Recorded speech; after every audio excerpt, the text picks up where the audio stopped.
Hi, I'm Drew Hutchison. You're tuned to Local Bias. We come to you from the studios at Greenfield Community Television at 393 Main Street in beautiful downtown Greenfield. Today, I have a guest who was with me many, many years ago when I first started this program, and she has come back to basically illuminate my understanding and the audience's understanding of what we can do to reverse Alzheimer's, for instance, which is pretty exciting. So, Rosie, thank you for coming on Local Bias. You're welcome. Thank you for having me. So what's going on with this? Well, I am here. I want to tell you I'm going to introduce myself again because I'm Rosie Fanale, and I'm a holistic psychiatric nurse practitioner and a somatic therapist. I work with people that have medical illness as well as trauma and the coping factors of medical illness to help them to cope better and to help them to live happy, fulfilled lives. I am excited to be here today, very excited, because I have been into functional medicine for a while. It's a little different it's different than Western medicine. Western medicine treats symptomatically. Functional medicine treats causally. And with this, I am here to tell you the exciting news that there is evidence of Alzheimer's being reversed with several patients of Dale Bredesen, who is a neurologist that studied for 30 years, studied Alzheimer's and came up with a protocol that these people are on. But they've had success. They have reversed it, and they have been successful at completely being reversed for 10 years. So that's why I'm here. I will give you the what, where, and how of that. And I will tell you about the protocol. I will tell you about when to go, where to go, when to go, all of that. There is a protocol, and it does take discipline. Right. But if you consider you have to change it. You can't eat sugar and you can't eat wheat, and you have to consider if you have Alzheimer's and you can change it. What would you choose? Would you choose staying Alzheimer? Or would you choose not eating sugar and not eating wheat? With those, and with a good doctor like they have for these, you can reverse it. So, and I am also, there's one other thing that I wanted to say, but I forget it. So let's go on. We'll get there. Yeah. So how did you even get started on this path? Because you've been doing alternative forms of medicine ever since I've known you. I am really, really, really interested in helping people, and giving people hope. Seriously, deep down in my heart and soul, I want to help people get hope. And this is one of the things that I have found that's really exciting and really hopeful. So I can tell you like the contributing factors that make someone get Alzheimer's, which I don't know if it's okay if I go ahead and do that. I'd love you to do that. Okay, because there's several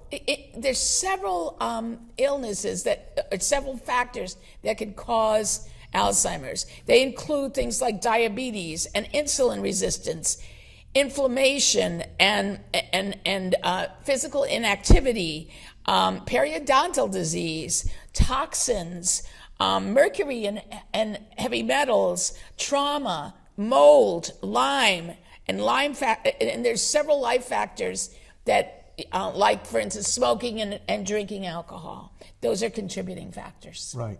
And the thing is, you just described 99% of the American population. I know. There's 6.1 million people that have Alzheimer's now. It's more in women than it is in men. It's more in our Black and brown communities than in the white community. But I have some stories that I'd like to tell, a little bit snippets of three people, and one of them is a man. Okay. And these are very smart people. They live, and then all of a sudden I know the other thing I was going to tell you. It's most important that you should go as soon as you can go, as soon as you notice yourself forgetting, because these people saw changes in their 40s, and there's a thing called a cognoscopy. When a person has a cognoscopy, that's what Dr. Bredesen says that he wants everybody to go for. At age 40, 45, even if you don't have, one of the biggest factors is genetic. That's why I didn't mention that. Genetic. If you have parents or grandparents that have it, then you have more of a chance of getting, having a genetic character, which is APOE4. And, but many people don't have family members that have it, and they still get it. So what's the difference between dementia and Alzheimer's? The same thing. They are. Mm-hmm. Mm-hmm. But there's different kinds of dementia. Okay. Because if you have, there's Lewy body dementia, right? Which is Lewy body is a lot of people have Parkinson's get Lewy body, and that's seeing hallucinations, visual hallucinations, and so this is more for Alzheimer's. Not that, although it probably, because I mentioned you before that we started here that there's been reversal also of multiple sclerosis and Parkinson's. Terry Walls, who's a doctor, she reversed her own. She found out what she needed to take as far as vitamins go and supplements, and she found out what kind of diet she needed. And she was in a wheelchair. She was going way downhill. She couldn't work anymore. And within 6 months, she was taking an 18-mile bike ride with her wife and her children. So Alzheimer's reversal and the other reversals, so incredible. And you're talking about supplements. Is that like making sure you have vitamin D? Yes, vitamin D, vitamin C, vitamin B12, alpha lipoic acid, and several other ones. Okay. So, yeah, so that's that, So I was wondering if I could talk about the first person first, that was the first patient that actually is still reversed. Okay, go ahead. Okay, so her name is Kristen, and what she wrote in this journal entry on 2011, I know that I'm on a slippery slope into Alzheimer's, and I am terrified. My short-term memory is gone. Thoughts fly out of my head seconds after they form. I can't deny or hide it any longer. I feel lost. My heart is in my throat. I can't swallow. My ears are ringing. I'm hyperventilating. Seeing these words in my journal makes it real. My brain is slipping away. I'm really scared. The train is out of the station, and it's going downhill without break. She was really scared, and she didn't know what to do, and she almost got to the point of trying to do herself in, but she didn't. She decided to talk to a friend, and her friend told her that she knew this doctor in California he was a research doctor at the time, and she said, go to him because he will show you a protocol to do. And she got on the plane, went to California, and she met Dale Bredesen, who talked. He at that point was kind of down because he couldn't get his research funded anymore, and he told her that she was the first person, but she got on it. She got on it, and she did it, and she reversed it. So how did he know this was going to work if she was patient zero?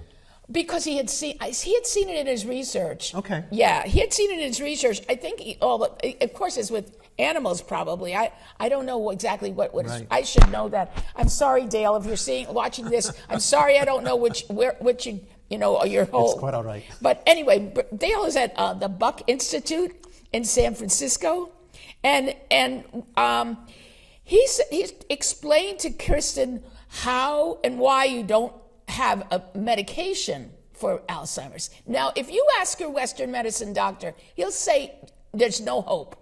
And I know some that I've said that to, and no hope. That's impossible. But you know what? That's because they treat with one medication at a time. And Dale Bredesen told Kristen that a brain is like a leaky roof with 36 holes. And you have to plug up each hole one at a time. Okay. So, yeah, so that's that. And Kristen had all kinds of symptoms. She was a scientist, and she was helping people in third world countries to get over parasitic infections. And she tells a story of going on a trip to Texas, and then figuring out that she didn't even know why she was going to Texas when she got on the plane. Oh my!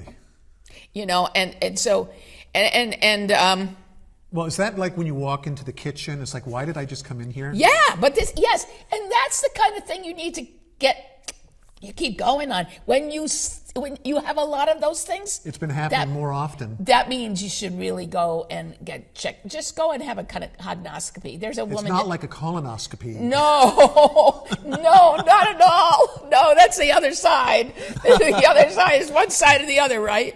So no, it's not. It's not. So, yeah. So where does one go to even get that? There's a woman down in Northampton right now.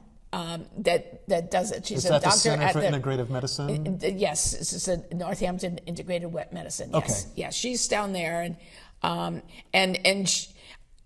the thing is about going and having it early is because, like, Kristen had brain fog at age 40, right? And she was like, she's one of those three people that I'm talking about who had an extremely stressful life. Right. She just like multitasked all the time. And that contributes. Yes, and sleeping 4 hours instead of sleeping. And when you get treatment, you have to prioritize sleep and turning down the light in the room and sometimes people put on eye masks. But turning the light off, and she took everything that was electronic out of her room because actually there are a lot of connections between sometimes electromagnetic frequencies with your phone. You should not have your phone on at night. You should take your modem off because really, seriously, you can get more problems neurologically from that. So she took everything out of the room. She changed her diet. She started eating no wheat, no sugar, and she also had arthritis years ago. And within a short period of time, she saw herself losing the arthritis. She didn't have any more arthritis because of the supplements. Right. So and cutting out sugar reduces inflammation. Yes. Yes. And as far as the wheat goes, right. I know some people have celiac disease yes. or gluten sensitive. Yes. But I mean, as humans have eaten wheat products. Yeah, but they used to be different than they are whole now. Grains. Because of the glyphosate, the insecticides right. that are put any place. We don't know where the insecticides are. That's why it's good to eat organic. But yeah, insecticides are on it now, and that causes the problem. But with Kristen, she noticed that she had to go over to Afghanistan or some country over there, and she went into the cabinet and she couldn't stand the smell, and it was black mold, right? And she lived with it. And, yeah, that really got her, and But she also noticed that she used to have these abilities that she didn't have then. Like she could read technical reports. She needed to, but she couldn't understand it at all when she got Alzheimer's. So and she detoxed a lot to get off of all the stuff. But even detoxing, you have to be careful about. If you do chelation therapy, you can harm yourself if you don't do it in a way that eases it out. Absolutely, there are ways, and there are ways, and there's ways to stay good, and there's ways to do yourself in. But so. Now, how does any of this have to do with Lyme disease? Because I think that's what you talked about when you came on in the past.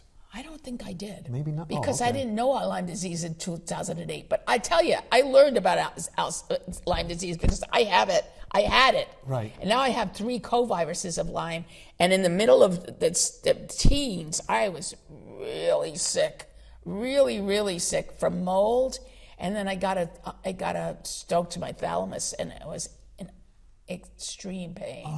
every other day, was burning up like a broiler, but we'll go with that. Okay. Yeah. So, so you have 3 stories, and yes, you talked about I talked patient about 0, one. patient 0. And so this is what, yeah, go ahead. Well, so they were the first patient, and that was yeah. 10, basically 10 years. Yes, and this is what Dale Bredesen wrote in his comment at the end. Kristen is now, this was a couple of years ago, okay? Kristen is now 77 years old and has been following the protocol for 9 years and remains well. Where would we be without Kristen? She was the first, and her diligence and follow-up truly helped to confirm that our theory and conclusions were indeed valid. When I asked to see Kristen by her friend, I was worried because I didn't know if she was going to be able to do it, because I didn't have the research he lost funding, but what if she hadn't done it, and he might not have ever found out. But anyway, so that's what happened to her. That's pretty exciting. But how was he able to then go forward and study everybody else without the funding? I don't know. He somehow he got a double-blind study that showed that a certain amount of patients, he had enough patients for the double-blind, and he had proof there. Okay. Yeah. And so has this then appeared in any journals? Has it been accepted for peer yes. review? Well, NIH has it in their National Institute of Health has it. Well, if you can access it anymore. Yeah, I know. That's another story. Yeah, but that's just now. We don't know what's going to happen. Right. So. But I'd like to tell you about another client. Can I? Please. Okay, so, and it's funny because all of these people are like really, really smart. This is a person that studied a lot of things, and she became a lawyer. She went to University of Penn Law School, and she, she was, she began to miss appointments every day, all the time, and she had the same kind of thing with the trip, and she just couldn't, she said her father and her grandmother, they both had Alzheimer's, and she said she never wanted to, to have Alzheimer's. One of the things is facial recognition. They lose their facial ability to recognize people's faces. She forgot people's names all the time, and she did these tricks. But she knew the person with she called the person with long hair the person with long hair. The person with the dog, that's the person with the dog. But she had children too, the children that needed her, and she couldn't help them. She couldn't help them with their schoolwork, and she was like, one of the things she said is self-acceptance was really important. Accepting yourself and accepting, that you have something that horrific. Right. She said that was very important. Who wants to admit that they have that issue? I know. It's really true. But she did, she said that. And so she had lots of problems, but she was not sleeping well, and her father also had it. So, it was, she had a lot of problems, but she changed because she decided she was going to exercise every day. Now, you were saying anaerobic exercise or aerobic exercise. So that's really just... Yeah, but walk, if you can do some of that with walking, like for instance, one of the doctors that recently told me that I could walk, but then speed up for part of it. Get your heart rate up. Yes, get your heart rate up. And you could run in place and then run, and then there's ways of getting your heart rate up, which is very, very important. So a gentle stroll isn't going to give you the same benefits. I mean, mentally it's great because you can think your thoughts, you're outside, but you have to push your body a bit. Yeah. There's just no way around it. Yeah, right. And it gets harder as you get older. Yeah, right. Yeah.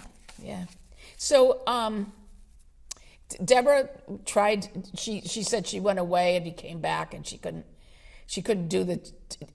read reports anymore. She couldn't understand all this stuff. And she was a pianist, like you and I, right?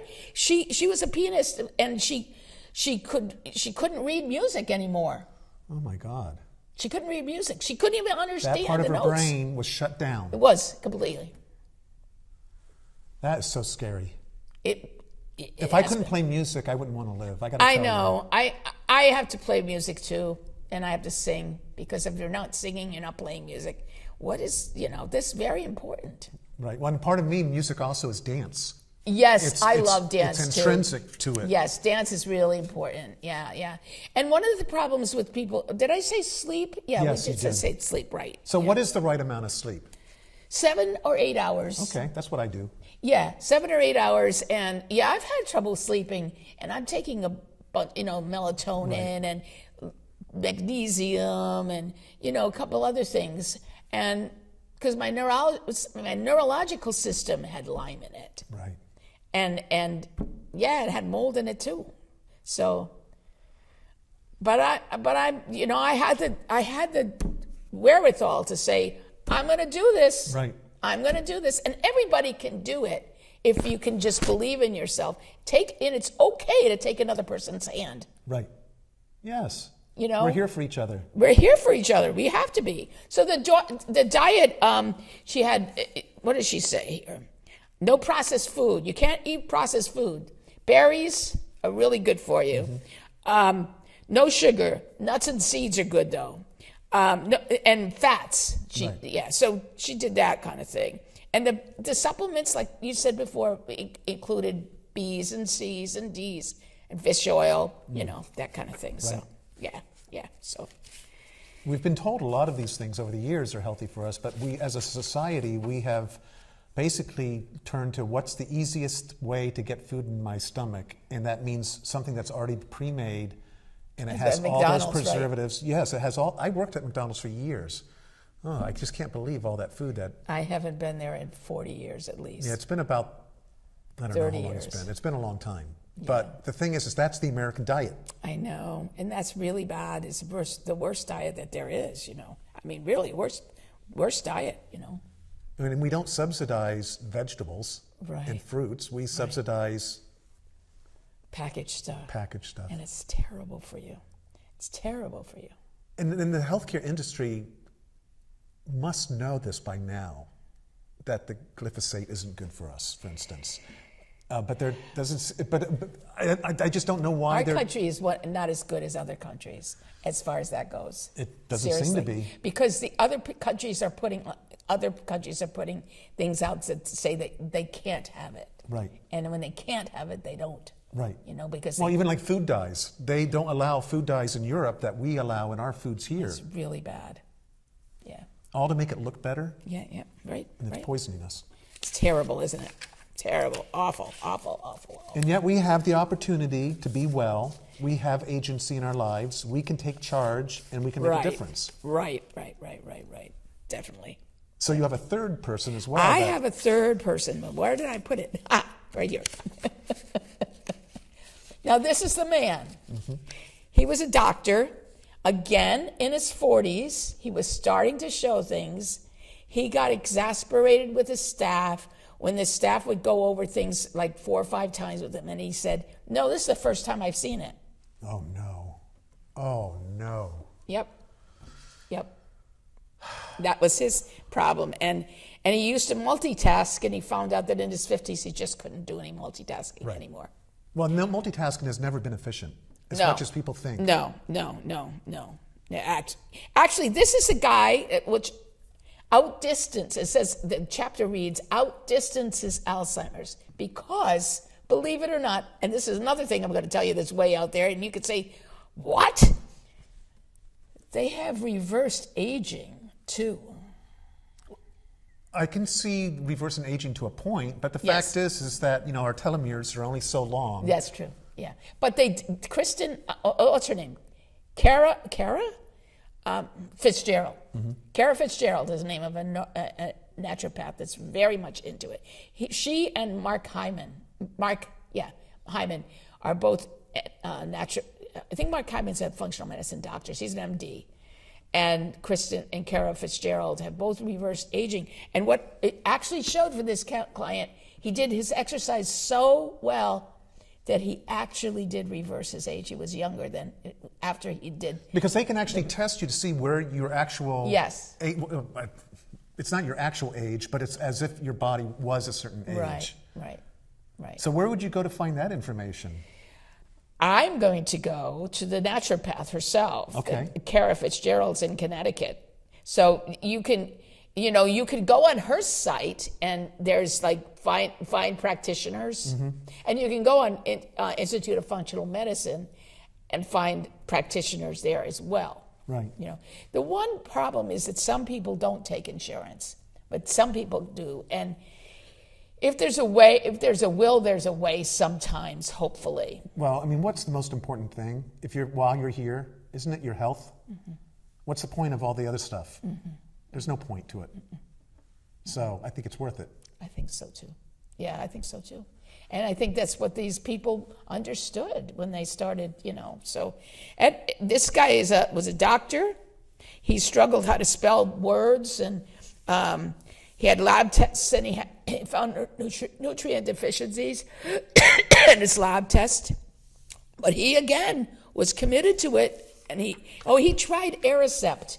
Aricept is the medication, one of the medications that the Western medicine doctors give to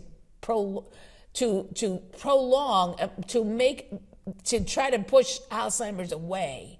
The timing. See, they think, this is interesting because they think that the APOE, there's these plaques in your brain. Amyloid plaque. And the amyloid plaques, they think that that's what needs to go away, and it's not. Right. The amyloid is a protection for the brain. Just like cholesterol is a protection. Yeah, but they don't know that. It's like, they don't know that. So they saw something and they says, well, this doesn't look like it's doing anything good. It must be bad. So they took, But let's be kind to those people, because Kristen, for one, the first person, she went to a regular doctor and said, look, I've been told that I want to do this. Would you do it for me? And she did. And my Western medicine psych nurse practitioner, primary care person, is the best around. She's given me, she's put me over into the right hands every single time, and done things way beyond what she should be doing, what is normal for a Western medicine person to do. Well, that's lovely. It's really lovely. Now, as it is, we've run out of time already. Okay. Because it's been a half hour and it's just flown by. So would you recommend that people look for this book? Yes. The book. I just want to close up. Yes, the book is Dale Bredesen, MD, and the title of the book is "The First Survivors of Alzheimer's and How Patients Recovered Life and Hope in Their Own Words." And just remember that to have hope, because don't give up. Right. Well, so much of it is our mental conditioning. Yes. And we have the agency. Yes, because Alzheimer's has been reversed. Right. And so has... I'm delighted to hear this news. I had no idea. I thought it was like one of those, news. oh no, you get it, and then it's like a long goodbye. No. So no. We're going to make a short goodbye. Thank you so much for coming. It's so nice to see you. Yeah. I'm Drew Hutcherson. You've been tuned to Local Bias. Thank you so much for joining us. Thank you to Rosie Fanale. It's been too long. Yes. It's lovely to see you again. Take care.